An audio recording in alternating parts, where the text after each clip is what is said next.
સુરતમાંથી પણ 27.4 લાખના ગાંજા સાથે 4 આરોપી ઝડપાયા।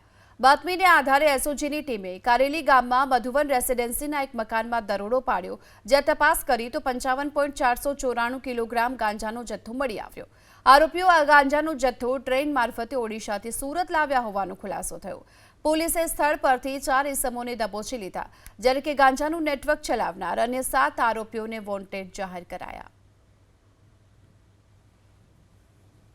જગ્યા ઉપર રેડ કરતા કુલ 28 પેકેટ ગાંજાના મળી આવેલા અને તેમાંથી 55.493 કિલોગ્રામ ગાંજો મળી આવેલો કે જેની કિંમત 27,74,650 રૂપિયા થાય છે તથા તેઓની અંગ ઝડપી કરતા 4,770 તથા કુલ ચારે પાસેથી મોબાઈલ 6 કિંમત રૂપિયા 55,000નો મળી આવેલ છે।